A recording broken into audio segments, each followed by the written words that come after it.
Donc, salut. Cette vidéo va porter sur les exemples de calcul de la concentration d'une solution. Donc, comme je l'ai dit tout à l'heure, ou dans l'autre vidéo, je ne sais pas si c'est tout à l'heure ou 2 jours après, en tout cas, donc à la suite de l'autre vidéo, euh, je vais mettre 2 exemples calculés de la concentration en grammes par litre, 2 exemples en pourcentage et 2 exemples en ppm, partie par millième. Donc, on commence par grammes par litre. Donc, on dissout 33 grammes de NaOH dans de l'eau. Le volume de cette solution est de 550 millilitres. Quelle est la concentration de cette solution en grammes par litre? Donc, j'écris ma formule, masse sur volume.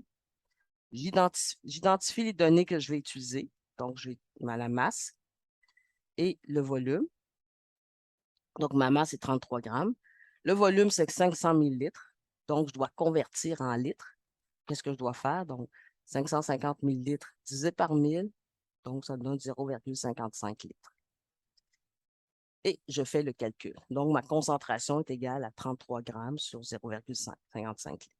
Donc, ce qui nous donne 60. Question 2. Tu utilises 56 grammes de sel pour créer 700 millilitres d'eau salée. Quelle est la concentration de cette solution?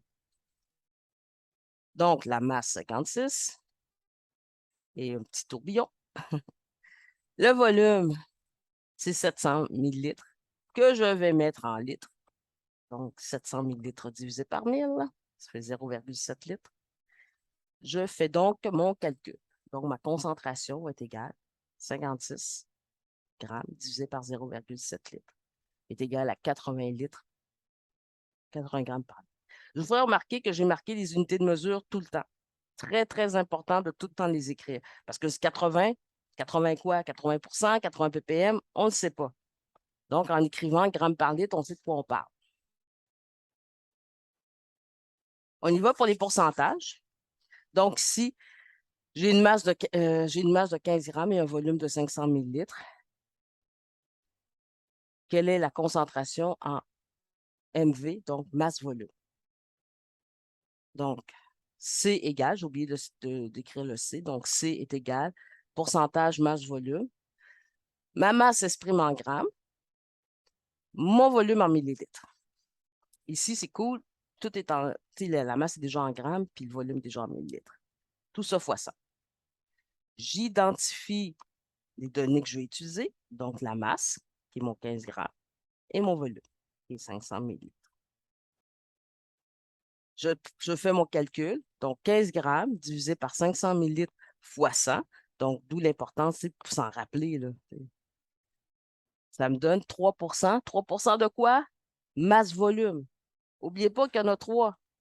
Donc, c'est important de savoir si tu masse-volume, volume-volume ou masse-masse. Donc, il faut l'écrire. 3 entre parenthèses, masse-volume.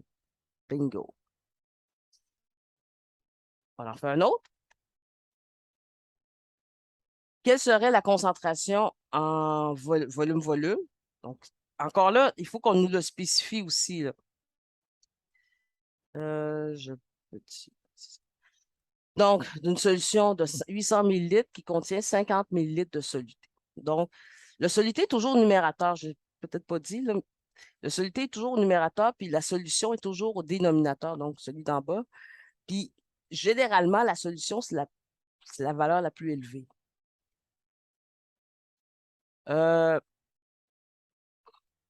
Donc, volume-volume, la concentration s'exprime en volume-volume.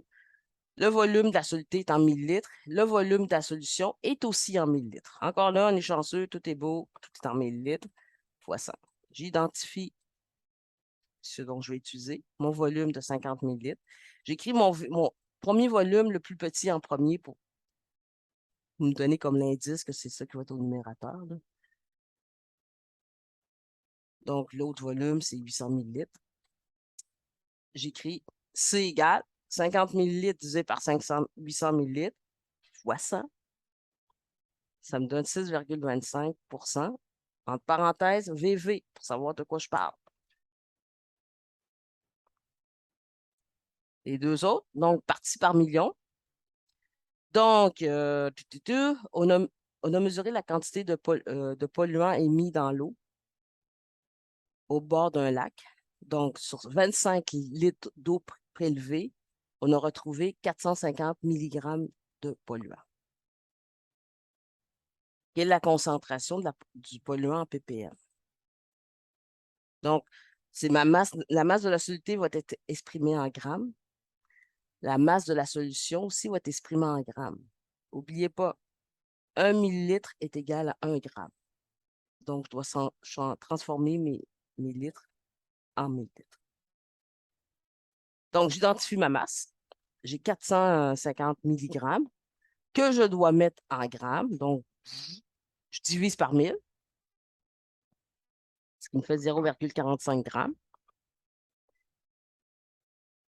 La masse de mon volume, 25 millilitres, je multiplie par 1000 pour me mettre en millilitres. Donc, ça fait 25 millilitres. N'oubliez pas, 1 millilitre égale à 1 gramme. Donc, 25 millilitres va être égal à 25 grammes. Exact. Et voilà. Donc, je calcule ma concentration. 0,45 grammes divisé par 25 000 grammes fois 1 million. Pourquoi je sais que c'est 1 million? Parce qu'il y a 6 zéros. Je pense que j'avais oublié de le spécifier plus haut, là, mais parti par million, donc ça donne une petite indice que c'est parti par million, là, que je multiplie par 1 million. Donc, 18 ppm. Encore là, je marque quelque chose. Je marque juste 18. Je ne sais pas de quoi on parle. Donc, c'est important de marquer ppm. Un petit dernier. J'ai une masse de 6,5 grammes et un volume de 16 000 millilitres. Quelle sera la concentration en partie par million? Donc, comme tout à l'heure, j'écris ma formule, masse sur soluté, masse de la soluté en grammes, la masse de la solution en grammes aussi. Pourquoi? Parce que 1 millilitre est égal à 1 gramme fois 1 million. J'identifie mes données. La masse de mon soluté, c'est 6,5 grammes. Je n'ai rien à faire, c'est en grammes. Ma solution, c'est 16 000 millilitres. Ah, cool, j'ai rien à faire non plus. J'ai juste à écrire 16 000 grammes parce que 1 millilitre égale 1 gramme. Oui, oui, oui, c'est cela. Il nous reste juste à calculer. Donc, 6,5 grammes divisé par 16 millilitres fois 1 million est égal à 406,25 ppm. Voilà. Vous avez les exemples. N'oubliez pas, il fallait écrire les unités de mesure. Je ne sais pas si ça a été fait, là, mais ça aurait été important aussi de mettre la couleur. Bon, ça, je vous l'ai dit depuis le début de l'année, mais là, ça, c'est entre vos deux oreilles. Donc, à vous de faire les exercices. Ciao, gang.